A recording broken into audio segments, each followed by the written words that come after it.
I'm a bit unusual in that sense, a bit unique in that I never actually worked in racing for anybody other than myself. I was 3.5 years in vet practice, looking for a way into the racing industry, kept applying for jobs, looking to get a position as an assistant trainer. Didn't manage to do that, and in the end took the plunge and started myself. Obviously I studied the game for a long time before that, really right from childhood. And during holidays when I was at vet school, I went off a tour of the world, really working holiday jobs in racing yards, America, France, around Britain as well. So I had studied the job hard, I had ideas about how I was going to do it. People are always asking what made me so successful.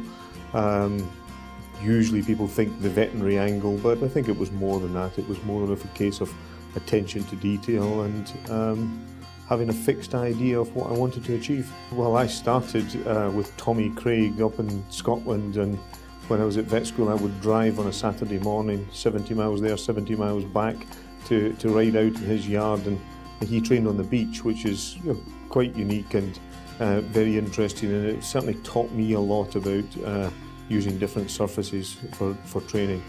I also rode out in Newmarket a bit.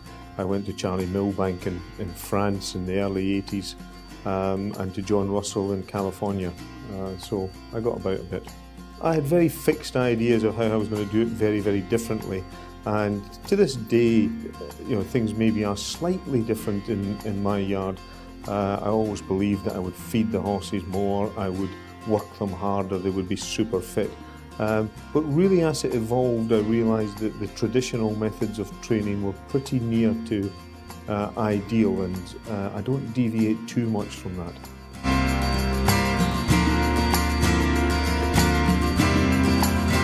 I was training for 2 years in Lincolnshire out on the coast, and clearly it was the wrong place. I joined forces with one of my owners initially to look for a new yard, and we literally got the map out, put all the race courses on, put the main routes on, and decided what was the best place to train. And Midland came up. It's very, very central. I think I've demonstrated by being leading trainer at Ascot and leading trainer at Glorious Goodwood that travelling your best horses isn't a problem.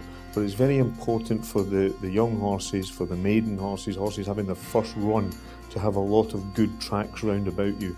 And I think a lot of people don't realise really that Yorkshire is the centre of racing in Britain, and this is the place to be if you want to get to a variety of good tracks for the introduction of the horses. I think it is a very relaxing place for the horses, very good for the horses to wander through the village and so on, gives them something to keep their mind off going on to the gallops. They're not doing the same thing every day.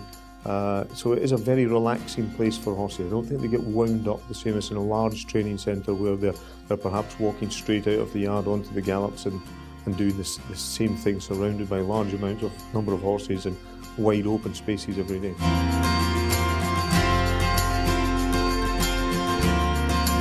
I suppose the most notable winners in recent years would be the likes of Shamardal, the Dewhurst winner, who then went on to Godolphin and was champion 3-year-old as well. Attraction, she won 4 Group 1s for us in 1 year and 5 Group 1s altogether. Action, but will she last it out? She kicks a length or so clear. Silka's Gift on the far side, then Hathra running on down the centre. Sundrop from Red Bloom, carry on Katie and Natalia. Attraction still holding sway, a length and a half clear of Hathra. Attraction from Hathra, Sundrop a late run on the near side. Attraction wins the Guineas.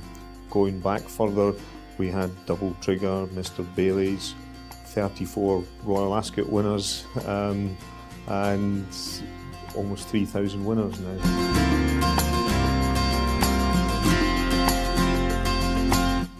Well, it's a beautiful place to visit. Interestingly, I have owners from all over the world. I have very few local owners. I think if they want to come and see the horses, it's nice to make an occasion of it and to have a day away. We're surrounded by good hotels, good restaurants, and it's just a lovely place to visit. I'm always saying to owners, really, the main aim an owner has is to see their horse on the racecourse, and we do that for them. It tends to be few and far between, the stable visits, particularly for foreign owners, and it's lovely to have a nice village to come to.